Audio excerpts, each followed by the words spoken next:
Hello, I hope you're well and you're having a fantastic Friday so far. I'm very lucky slash honored to be joined today by a man that needs no introduction whatsoever, but I'm going to give him an introduction anyway. So I'm very happy to be joined today by Simon Leadbetter, who is the owner of Unchained. I'm not going to say Unchained Marketing, but Unchained. Simon, thank you so much for making time out of your very busy schedule to come and join us today. Absolute pleasure to see you, Chris. Thank you very much. So, full disclosure, I went to Simon's 30 years of marketing in one day course on Wednesday this week. I'll get a shameless pitch in there for you, nice and early, Simon. It was amazing. So much Checks in information. the post. Not even Checks in the started post. to, yeah, I've not even started to process it yet. I messaged Simon saying I've been for a 4 hour drive in silence, and I still haven't worked my way through it. So, amazing. So, enough about the course already. Let's chat about you, Simon. So, for those of you who don't know you, that 1% of the estate agency population that may not know you, tell us in the true Syllabac style, who are you? Where do you come from? What do you do? So my name is Simon Leadbetter, as you say. I'm a marketer, born in Lancashire, live in Hertfordshire now. So I basically sold out to the north. I've moved south, which makes me a citizen of nowhere in many ways. Background: I did business marketing at university, fell in love with it. I've worked in newspapers, I've worked in financial services, I've worked in automotive. Voted most likely to become a second-hand car salesman at school. Just did it at massive scale with Auto Trader with 350,000 cars. And then 8 years ago, can't believe it's been 8 years ago, after running my own business for 7 years in sustainable investment, what we now know as ESG, I sold that in 2016-17, lent out by 2017, and fell by accident, as many people do, into a state agency. I've dealt with lots of estate agents and lettings agents, was approached by a headhunter and said, how about property? We've got an agency here, big company with a few marketing problems. Would you like to come and troubleshoot for them? And that's how I got into it. Fell in love with the industry, and that's who I am. I'm now Mr. Estate Agency Marketing Person. So I thought a good place to start off with is one of the big takeaways I took from the meeting on Wednesday was the conversation about areas to focus on and core areas with regard to actual patches that estate agents focus on. So talk me through if you were launching Leadbetter's estate agents today, not particularly catchy name, I'm going to be honest with you, but what would be the main metrics and things you would look for in the area you went for you to go, actually, that's the area I want to start marketing in? I would work out exactly who I am for and where they live. So I'd be geographically incredibly focused. I often tell the story of the self-employed estate agent who basically said they were going to target the whole of Surrey. I went, what, all 550,000 of them? Your chance of getting any kind of mind share when you're one person is zero. Start with a hamlet, start with a town, start with part of a town, start with an estate on a town, or start with a village. Become really well known there. That's if you're geographically focused, which obviously a lot of agents are. They're locally focused. And all the data I've ever seen is the more tightly focused you are, the greater your market share. I think if you look at the market share of national chains, the largest brand has about between 2 and 3%. You look at a local independent, about 25 representative areas around the UK, they'll get 25 to 35% market share. So, however targeted you think you're being, really zero in. That's kind of the geographic. Some people obviously target the demographics. They're looking for affluent owners like the prime end, and that's obviously the most logical demographic people go for. And again, focus, focus, focus. If that's who you are for, don't accept people who aren't from that space. We hunt in tribes, we're herd animals. So if you are for the affluent prime, be absolutely focused on that and gun for it and nothing else. Because the moment you start compromising who you're for, the other people in that space won't be interested. So if you spread yourself too thin geographically or demographically, we talked about it on Wednesday. If you're for everybody, you're for nobody. Mhm. And is So it I a would case? be, Oh, go on, Karen. sorry, I would just be really laser targeted. I mean, it's all about targeting, knowing who you're for, and most importantly, in some ways, who you're not for, and working on that. I get it. You want money when you're starting out, so you probably are willing to take more things. But the sooner you cut away the people who don't represent where you want to play and just play that space, you will be known by that space as the expert in it. Yeah, I can't remember whose podcast I was listening to a while ago. They mentioned one of the mistakes they made in their premium estate agency quite early on is they kind of did a mate a favor and took their property onto the market, and it was below what they normally would do. And as if by magic, they're getting dragged into this sort of subprime or below what they normally would do anyway, sort of marketplace quite early on? There's a trick to play there. A lot of people have basically created prime brands alongside their mainstream brand. I mean, a classic example of that is exactly what Fine and Country is, where I was CEO. Fine and Country is a bolt-on to an independent agency that allows them to compete with the Savills, the Knight Franks, the Struts, and the Jacksons, because it is a standalone prime brand. The opposite story also works too. If you're a prime agent, independent or a small business, if you're working on the prime, create another mini brand, a sub brand for the things that don't fit and put them in there. So if you're at the kind of mainstream end, have your prime brand. If you're at the prime brand, have your mainstream brand, and just put them in the right bucket so that when you're talking to the audience, the bits that are talking know who you are, and who you're for and who you're not for, as I say. So, it works both ways. A lot of people have attached prime brands. Why not attach a mainstream brand if you're a prime brand? When you explain it that way, it makes absolutely perfect sense. So, is it a case that when you're in the smaller area as well, obviously, you know who your marketplace is and sort of it matches with your brand, so therefore you're the right estate agency for the right person. But is it also a case of things like marketing touch points add up over a quicker period of time? So, obviously, the more marketing you get in front of somebody, more they like you, know you, trust you. So, is it the sort of the sooner you can get to 10, 11, 7, whatever the number is, the better? I like butter, really like butter, and I like a knob of butter. Now, if I get a quarter slice of toast and I put my knob of butter on that, I get a really thick spreading of butter. If I use that same knob of butter against 10 slices of toast, I have a very thin layer, almost like an oily layer. It's not that thick, buttery taste that I like. So, same is true of marketing. The smaller the patch you go for with the same marketing budget, the more chances people have to see your message. Again, we talk about it on 30 years of marketing. The science, here comes the science, says you need to contact someone 28 times with the same message before they'll retain it. Now, if you think what that means, if you're spreading yourself across an entire county, the budget you would need to create 28 opportunities to see your message across 500,000 people, that's outside the budget of most large businesses, never mind a single person or an independent. So focus, focus, focus. I always describe it as start with one, dominate that, then attach the next, then attach the next. Because once you've got your for sale boards up, they are your marketing. Be seen as the dominant agency in that patch, and you'll naturally organically start to get recommendations from word of mouth and presence of sale boards. That then gives you the chance to pivot your budget to the next space and build them up in blocks. We talk about risk at our event. I talk about the whole risk game is see it is okay. I've got Western Europe. I'm going to go for Northern Europe. And that's a very geeky kind of reference, but it's kind of like just see it as a map because we live in maps and plot your area and how you're going to basically build up quite a healthy patch, one area at a time. Good. I like the risk references. I'm always an Australia man. I'm always straight down there. Set my thing up in the corner. Oh, I'm there for the you're a game. genius.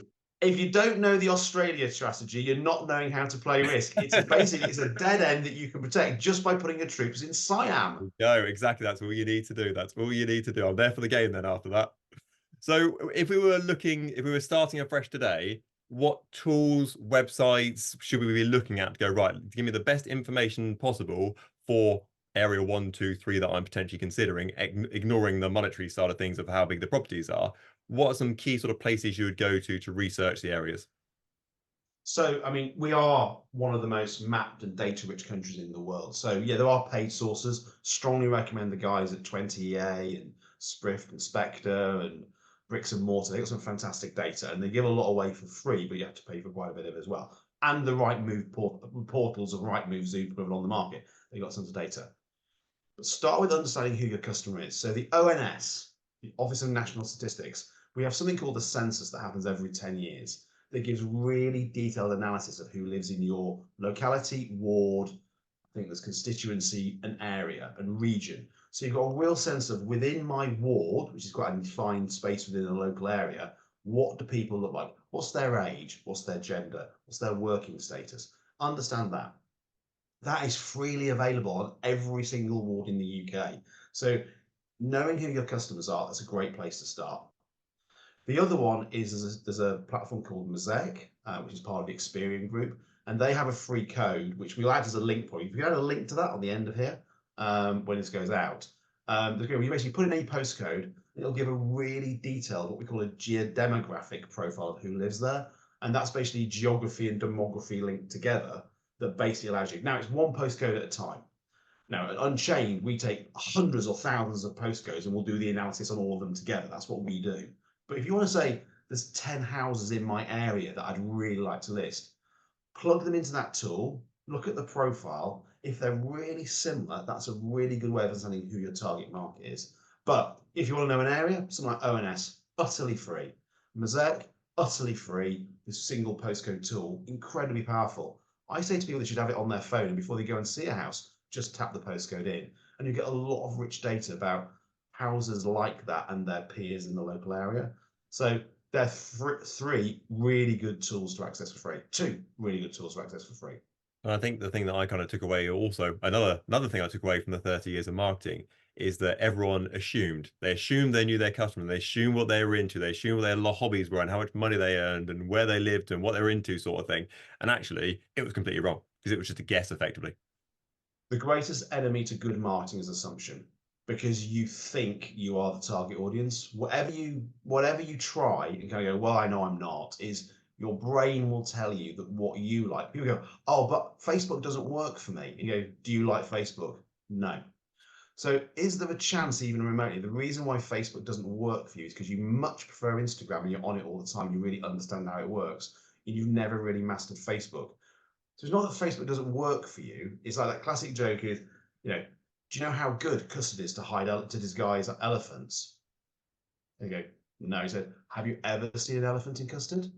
Shows what a good disguise it is. We are confirmation bias creatures where the thing that we do, we think is the best thing that we can possibly do. Whereas in reality, it might not be the right thing to do for our audience. So get the data, start with the data, start with the insights, and you'll be much better informed to do really good marketing. No, absolutely. And I think guesswork is out the window at this stage. So that's a very, very true word. So Amateurs guess, experts know. I like that a lot. You've got so many taglines for the name of this interview. It's, I won't call it elephant in custard probably though, but apart from that, they're all gold so far. So if we so the I dare you to call it elephants in custard. Everyone think I've lost my mind. It's either that or purple cow, one of the two. There we go. So if the thing you hear from people now and again is everyone thinks that estate agents are all the same. And they think, oh, you take a property, you bang it on Rightmove, you do some viewings, etc. What are some key ways you think that estate agent can stand out in their local marketplace to show actually we're a bit different and we're not like that other 10 agents, 20 agents, whatever there may be, and we are actually alone in how we do these things? I think the first time we got to know each other, even remotely online, was you came to my best practice in marketing thing that I do online. Yep. And I think you came to that, and that's the start of the conversation. And then literally, once I followed you on LinkedIn, I couldn't escape Chris Webb. Like most people can't escape Simon Leadbetter. Once that my connection on LinkedIn. Once you're in, you're in. LinkedIn Leadbetter is there. But I talk about the three things: experts or expertise, exhibition, and experience. You can tell there's a massive difference between the everybody and the top 5%. The top 5% are generally the ones who are different. They are totally experts at the market. They're not just trying to sell houses. They literally understand all let houses. They understand what's going on in the property market. They read all the news wires. They've got on top of the corporate data and they've made it relevant to their local area. They are an expert in their area. That then they're not just about, I need to sell your house. It's, let me tell you what's going on in the property market in this area. And again, it's not opinion. It's not guesswork. They actually know. And they've made something that's national or regional relevant to that street, that house, that locality. And they, as the Sumerians say, they bring light to dark places. And that's kind of what an expert is. In terms of an exhibition, I mean, take a property and turn it into something special. Even if it's a identikit terrace house in a row, how do you make that different and make that stand out as something special? So no, you'll have talked to people about, is it worth staging that property? Is it worth digitally? If they want to pay for staging, tell them how to stage it. Your house is a lovely house, but at the moment it looks like every other house on the street. How do we make it look different from its peers? So when they see yours is best of breed. That feature wall you've got is lovely, but most buyers won't want to see the owners naked on the wall, kind of thing. Could we just use a lick of paint and get rid of that? Classic baked bread. I'm not suggesting baked bread, but the things of how do you make it an exhibition that when people go, open houses, bringing people in, so when they come to the house, they think lots of other people want to buy the house, and you create a competitive market. So you're brilliant as an exhibitor of a house. And then the experience. Every single vendor has pretty much the same experience. They're happy at the beginning, they're happy in the beginning, they're unhappy in the middle, and then they're happy when they escape and have sold their house. Be the one who crosses that chasm of what I call silence and despair by the person who's communicated with them that if the house doesn't happen to sell within 6 weeks, you'll be bombarded by all my competitors. Because there's these tools out there that allow them to bombard. What I will be doing if we haven't sold the house in 6 weeks is I'll have a marketing plan that is based on each stage of the process. So we're going in at this price because this is what you want to achieve. We may talk about a price reassessment or reappraisal at the 4-week point to go, we're not getting the demand we're interested in. Here's 4 or 5 competitor houses that are up against yours that are essentially a lot cheaper than yours. So we may want to consider the pricing. But the best agents are expert at exhibiting it and therefore give a fantastic experience because they've set expectations from the very start of what the next 12 weeks could look like. Be honest about it. If all you want to do is get the highest price, get the listing on the book, then lose it to one of your competitors at the 6-week point, you're the one who does what everyone else does. If you're the one who says, we price it right, we create a competitive market, because I understand how we do. We don't price it at that high price. We price it slightly below it so lots of people are interested, and we get a bidding war going for it. We create an open house. We've made it look stunning with professional photography and ideally staging, but if not staging, explain to them how they can do staging. I strongly recommend everyone reads Elaine Penhall's book, Sell High, Sell Fast. It's like it's the handbook of how to do it. And then experience. And on the experience thing, everyone is 4-dimensional or potentially 5-dimensional. A buyer is a seller, is a landlord, is a tenant, is an investor. You don't know when you speak to someone what they are. So just to treat vendors as these holy people who must be treated like gods and landlords and treat tenants and buyers not that well, every bad experience you have, you'll tell 11 people. Every good experience you have, you'll tell 1 person. So treating people as second-class citizens because they're not necessarily in that primary place of paying you is a really bad strategy and is a terrible experience that they will tell everybody about. So expertise, exhibition, experience, and set expectations from the start of how this process works. We do it only once every 7 to 13 years. So we're not experts at it. You are. Prove to me you're an expert. I love that. I love that a lot. So if I was a agent who was doing all those things, maybe not absolutely to the letter, but I think to myself, I'm a good estate agent. I do a good job and I price correctly and they sell and I'm kind of getting high fives to my clients. What's a good way of them promoting that and getting some more traction on the back? Because we get lots of estate agents who are kind of feel themselves as the best kept secret in their town, who feel like they do a brilliant job, but their phone doesn't ring still. But what we don't want people is going online saying, I'm amazing, I'm this, I'm that sort of thing. So how would you fill that void on that side? So, I mean, I talked about the 3 channels, but there's sort of 5 things just think about. And I can't really help with the first one because it's called word of mouth or recommendation. The only advice I can give on that is collect as many testimonials as you can. The best people to talk about how great you are is other people. There's nothing like the bragging. I got one here. I might read a line from it later, which is the most insulting piece of direct mail I've ever received. Is you want to get people to tell other people how amazing you are. So ask for that recommendation. Ask the very important questions, would you recommend me? If they go yes, maybe we can talk about structuring that question properly later, but if they say yes, this is cheeky, but say, well, go on then, recommend me. Who could you recommend me to? And I'll do a special deal. I'll cut a special rate for them because they're a recommendation. We're friends now. I've sold your house, so we're friends now. If you could recommend me, I'd be really grateful. Now, this is really powerful if you're an independent or if you're a solopreneur, a self-employed person. People like the underdog. People like the entrepreneur. So, we're a small business.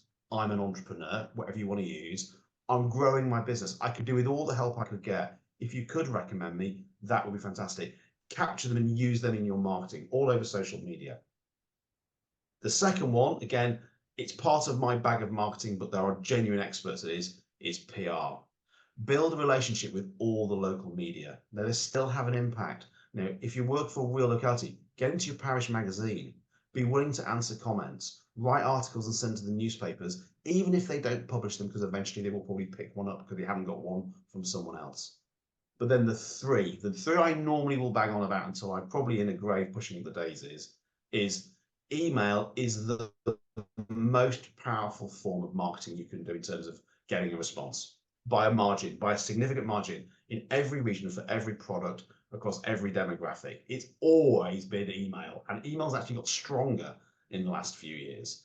So if you're not collecting email addresses, if you're not cultivating your email addresses with regular newsletters and information, you're missing the most powerful weapon you have. They've already given you permission to talk to them. And if you use a proper engine like a MailChimp or one of the equivalents, you have a tracking code which tells you if they've opened and read it. The best ones are when it says opened and read 35 times. And you go, that's an addict. No, it's someone who sent it around all their friends, and it's the same tracking code. So that's going viral. Social media, number 2. Email, social. Social media, all these tiny companies have created these amazing free media companies for us. Now, use social media. You want to be on 2 or 3 platforms. I'm sorry, you might love Facebook, Instagram, Twitter, X, sorry. Still think it should be called Twitter. LinkedIn, TikTok, whichever one. Be on 2 or 3. I have been LinkedIn Leadbetter since I started, because I was on it in 2006, just when it started, pretty much. And I've been on it ever since. I've never been a big fan of the others. I've realized my mistake is there's these 3 other fantastic channels I'm not using. So from the 1st of February, I go across LinkedIn, X, Facebook, and Instagram. Every day, 5 days a week, 4 posts, 1 on each, every day for the foreseeable future. And I'll be reaching my audience that way. So be on social media. However you feel about that social media, one of your potential customers will be on that social media. And if they happen to be on 3 of them, they'll see your message 3 times. So So social. well, I thought about it yesterday, Simon, because one of your things you say on your 30 years of marketing is that you live behind my eyes after I've been on the course. And I was doing a training session yesterday in Coventry, and one of the guys on there, we were talking about targets and goals for the year, and she said, I want to grow my Instagram to so and so many followers. And I was like, why Instagram? She goes, oh, because I like Instagram. And I was like, yeah, what about your clients think? No one cares about you like Instagram. If that's where you like and that's where you are, that's a very narrow-minded way of looking at it. We need to look at where your clients are, hedge our bet, and go for that. 100%. It's like you're literally going, I'll go to a fight with a pea shooter, and the other person has got 4 swords. It's like, well, no, go with the same weaponry that they've got. And ultimately, if people are on more than one site, they'll see you more than once, which, as we said at the very beginning, 28 times to see a message before people remember it. And then direct mail. And I know there's a whole bunch of stuff going on at the moment about the Royal Mail, the Royal Mail distributing 3 days a week, all that kind of stuff. The joy of direct mail is the average house gets 1 letter a day, or 1.4 letters a day. I would rather have in my armory, weaponry, being one of 1.4 than just being in 2.5 hours of doom scrolling on social media, or I sometimes get 200 emails a day. And being that one that stands out is really hard. Being one of 1.4, you've got a high chance of being read and seen. And 95% of direct mail is read. 20% of email is read. A fraction of a percent of social media is read.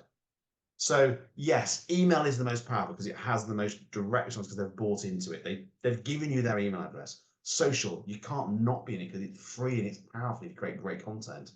Direct mail, though, those 3 together will give you the biggest bang for your buck. All I would say is do not send generic nonsense created by various providers, or say things like, to quote, we've gone to the trouble of creating a property report on your property. You've gone to the trouble. I never asked you to do it. My wife, who got this, was actually quite offended and said, sod off. So that was an example of really bad marketing. Be humble. That you've got a free report there. We're delighted to share a free report for you. Be enthusiastic. We've gone to the trouble. I didn't ask you to. I didn't particularly want you to. I now won't use you. And I won't do it because it's unkind. But I had one marketing director, whenever he had a bad experience with a company, he'd stand on a stage because in front of thousands of people and he'd name them. Ouch. And he said, if you do bad marketing to me, I'll name and shame you. Which is quite punchy. I wouldn't do that. It's not fair. I actually know some of You're too I nice for know that. some of the guys that they're not bad guys, but that's not someone who's thought through how that message would land with people. They'll probably now phone me until they've had a 15% response rate to it, and that'll make me eat my own. But anyway, just think about what you said. Send a nice letter. And the point about sending any communication is gather emails. Why? Because they're the most powerful form of communicating to get people to buy things. Yep, absolutely. And I think that what I like about you, Simon, apart from obviously personality and everything else, is that you do what you say you do. So I remember the first time or one time I messaged you is because you were on Chris Watkins and you were talking about sort of the email being the priority and then social media and then letters sort of in that order. And I messaged you saying, someone thought that was really good. Thank you so much for that advice. I'm going to take that into my own business sort of thing. And your instant response was, glad you enjoyed it. Can you give me a review on LinkedIn because of that good news? So as soon as I said thank you, you were like, give me a review. Thank you very much. And then in the 30 years of marketing, I did a video testimonial at lunchtime. So the ring light was set up, all ready to go. Great, Chris, you've enjoyed it so far. Come stand over here, stand in front of this camera, tell us for 30 seconds how great it is and how you've enjoyed it. And we're going to use that from then going forward. So you're literally doing those things in your business you're telling people to do. And I encourage you, if you don't ask, you know, people want to help. People generally want to help. You know, we've all got one of these. Actually, I think the penetration is 105% because some of us have got burners for our drug trade. But that was a joke, just to stress if anyone from the law and order is actually listening to that thing. But you know, there's this thing, the whole Ipsos Mori veracity index thing. People don't trust estate agents. It's actually, it falls down when you actually look at the data and you break it down. Actually, people, as a rule, don't trust the concept of estate agents, but they'll trust their estate agent.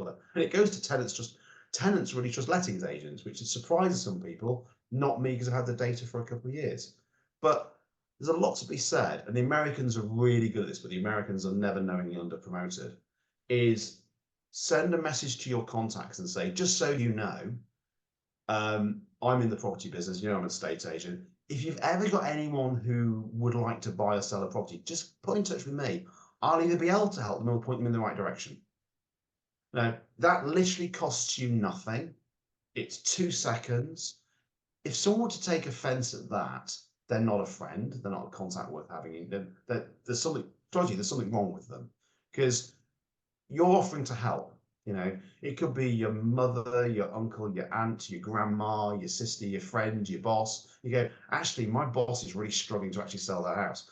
Could you recommend the best estate agent in? There's a chance amongst the network of estate agents that have, even if it's not my patch, I would be able to recommend someone in a patch over there, either the brand or actually I know someone who knows, I'll find out for you. If you help someone, if you give, you will give back you will get back in dividend. No, I really like that. I sound like Pope Leadbetter, but you know, Up on the given you shall receive, given you shall receive. You know, it's why I do so much free stuff. Is I am reaping the benefit of just giving stuff away because I want the industry to better, and you know, most people won't listen. So the ones who do, I'm with them. Right, and I did a bit of research into all my first 10, 20 clients or so, and every single one of them had received something free of charge for myself, whether it was a guide or a review of something or other. They'd all received something off the back of myself saying, "Do you want this? Do you fancy that?" But they'd all gone through that process before they signed up with myself. There's a great book by Chris Anderson called Freemium, and it's a phrase used a lot in the tech world. Is you know, I was taught very early on in marketing, and it's not something we boast about, is if you want to learn how to do marketing, study the illegal drugs and pornography industry. They are the best marketers in the world. They give you free stuff, so you trade up to the good stuff. So give away stuff for free, but keep the premium behind a paywall. You know, put a lot of stuff out there that's, you know, scalable and, you know, doesn't harm you but raises awareness so people can try before they buy. But say, if you like that, open this door, there's even better stuff in here. So freemium is a really effective way of getting your reach out there. And you know, the industry has one right there called market appraisals evaluations. You know, if you can make the fact that, you can get your market value, your house value at any point if you want to. If you're just curious, you get an expert around. I'm not encouraging people to waste estate agents' time, but if you want to build a relationship, there's no better way than going to the house and having a chat with them. And I think one of the things that you spoke about on the conference the other day was the fact that at any one time, as an estate agency business, you're dealing with 5% of the marketplace in your town at any one time. And actually, you're really hyper focused on that 5% who maybe want to sell in the not too distant future. And you completely forget about the 95% that you've got on top of that. And we do this 100%. And we do this really weird thing. We are laser focused on this 5%, but the moment they've moved through the market, we forget about them. They're dead to us. It's like, no. You've built an incredible relationship with someone over the most important and valuable asset they've got. Continue the relationship on. We used to teach in events, because I used to work for one of the largest events company in the world, is 30% of the effort happens before the event, 30% of the effort happens at the event, and 40% of the activity happens after the event. It's what you do with them after they've left. You came to my event on Wednesday. You'll get an email later today about a few things. It's fair to say you won't escape those emails now. You'll be getting regular emails, WhatsApp messages, LinkedIn invitations, and we'll continue our relationship with you because ultimately you now know the way I think. If it never leads to business, we'll do things like this together. And I'm building a really good community who understand me. I understand them. And if ever any business comes that, we're all one. Now, the same with you sold someone's house. If you've been successful at selling someone's house, it might be 6 months, 12 months, a year and a half, 2 years down the line. They go, do you remember Chris? That great job he did. Let's tell David and Jane. Let's think of something else. They've got to talk to Chris. So I've often told the tale about my mum's got a place in Battersea.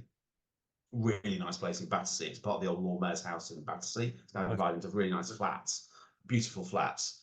And the guy from, I won't say their name. I'm not going to do any more promo for them. I've promoted them over the years with this story. They've never paid me anything. I'm not promoting them. That's it. Really good. That's it. I'm done with them. A really good estate agent kept going round to them to sort of talk to them and kind of like see the value of the house, because it's often value. It's like 18 flats in this house, so he'd often just drop by, knock on the door, and go, "How's it going, Chris and Kate?" What's going on? Chat to them, and because he kept in touch with them, when it came for any of the friends in the house to sell one of their flats, they'd all recommend this guy. And they kind of all said if ever they sold the flat, they would talk to that person because he maintained a relationship with that block and he wants to be known as if you want to buy or sell a house in a flat in that block, you talk to this person. He was all about relationships, not transactions. So yeah, there's I think 10, 6 to 12 weeks before the house is sold. That weeks of chaos around the whole conveyancing and stuff. After that, cultivate. They are your best advocates and ambassadors for the future. I think I haven't got the stats in front of me, but I think the return rate from people selling their property with one estate agency in the UK to then coming back to use that estate agent in 10 years' time, 15 years' time is one of the worst when you look at the Western economies. So it's definitely a transactional, thanks for the money, see you later, probably never. People don't go back. We have a very I mean, we'll probably won't have time to talk about today, but the direct line correlation between regulation and fees it's not correlation, it's causation. The higher the fees, the more the people are earning, the more likely they'll stay with their employer. Therefore, they build relationships with their communities. They earn more money, so they're kind of more able to focus on individual properties and give them a better service. No one's just chasing to feed themselves. They move into relationships, not transactions. We have an incredibly transactional nature in our industry. You don't see it so much at the prime end because they deal with fewer properties on bigger fees. So there's your correlation in the UK. The bigger the fees, the more likely you build a relationship. Yeah, absolutely. It seems crazy that people, they know someone's bought a house in their local area. They've moved into it literally in your patch. You've got their name and phone number, but you'll never talk to them ever again. Crazy. I know from the research, I worked at some of the biggest brands in the UK in the industry. We don't treat buyers that well. Mhm. But guess who actually will sell the house next? The No, person exactly. who bought it. And if you've treated them like they are some second-class citizen, as I said before, they're not going to come back to you. Because I would never. Well, I bought through that agency because they were the only one who listed it. I would never give my business to them because they treated me like a second-class citizen. Treat everybody equal, like they matter. Because if they have a good experience, they will tell people. If you have a bad experience, they'll tell 11 people. Yeah, well, quite. Yeah, the numbers don't help you out on that side, do they? I think that's also transfers across probably in the letting side of things as well. Sometimes tenants are seen as sort of the second class citizens and whatever it may be, but actually lots of them are homeowners, lots of them are renting to rent, and there's lots of things So behind the what scenes. if what if 5 landlords are tenants? Yep. And you don't know that when you meet them. And we have this strange relationship, because I've bought, sold, let, rented houses. Who actually pays the agent is the buyer, in reality, because it's them buying the house that gives the seller the money then to pay the agent, and the tenant pays the rent. So the money is actually coming from the buyer and the tenant. Yep.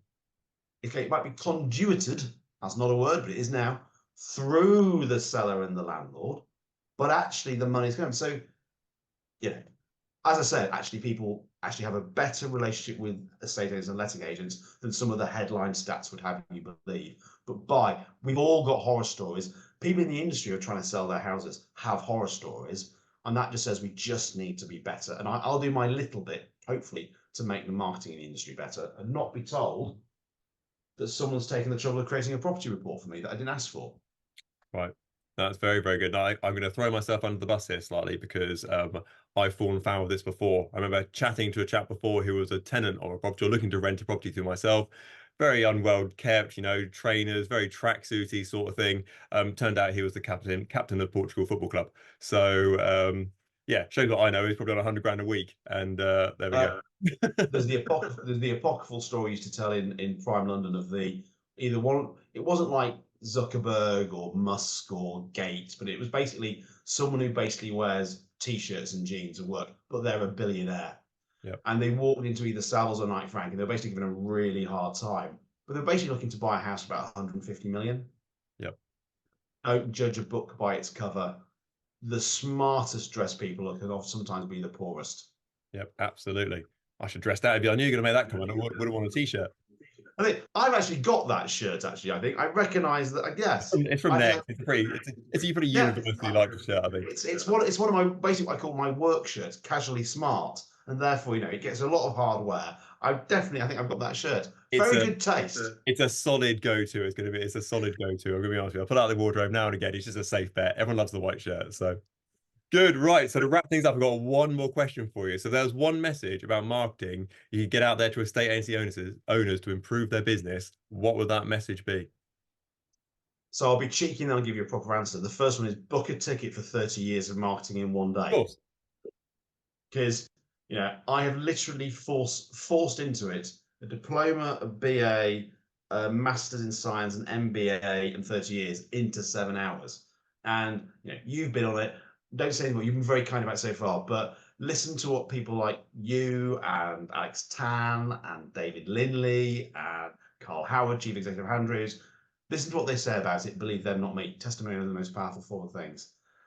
It's a really tough question because I probably say there are 20 things people should focus in, but I'm going to give you my acronym that I use. I'm going to preempt what I do on my 30 years of marketing. It's called ISTAR. And it's just basically a really simple acronym or mnemonic, if I can say it as a word, to just think about when you think about your business. Insight, what do we know? Strategy, where are we going? Talent, who's on the bus? Action, what do we do based on talent, strategy, and insight? And measure your results. And if I had one piece of advice then to distill from all of that, if there's one question you should be asking an estate agent of every single customer, if you've won them or lost them, landlord, tenant, buyer, seller, would you recommend us? If so, why? If not, why not? Every time. And you should have that pulse on your market all the time. Because if you find that people are basically turning you down because you're basically unlikable, consider your personality. If people are turning you down because basically you're charging too much, consider your pricing. If you find the vast majority of people who say they like you because they're amazing and they would recommend you, ask them to recommend you. See it as a real feedback loop. I have 2 ears and 1 mouth. I listen more than I speak. So I'm listening. Why did you choose us? Would you recommend us? You didn't choose us. I'd love to know why, because I want to make my business better. And people say they really wouldn't choose you. for a reason. Go back to them, love bomb them. They might still become your biggest advocates. Yeah, brilliant. I love that. I love the whole message. It sounds really obvious, but I love the whole message between get the whole picture, get all the information, and then make a decision. I think a lot of people in business and estate agency make the decision and either don't find the data or try and find the data to make their decision right. Oh, we're all looking confirmation bias. Find me the data that proves that what I'm doing is already the right thing to do, is the wrong thing to do. Yep. Simon, it's been a pleasure, mate. I think all over again, like round two. So Sorry, that's twice in 1 week, I Chris. know I'm so exactly. sorry. I'm going to sleep well this weekend, I think it's fair to say. So thank you so much for your time. I know you're a busy guy. Thank you so much for your time and contribution today. It's very valuable. Thank you so much. Really appreciate it. Absolute pleasure. I really enjoyed it, Chris. Have a great day and weekend. Thank you very much. Cheers, Simon. Thank you. Take care. Bye.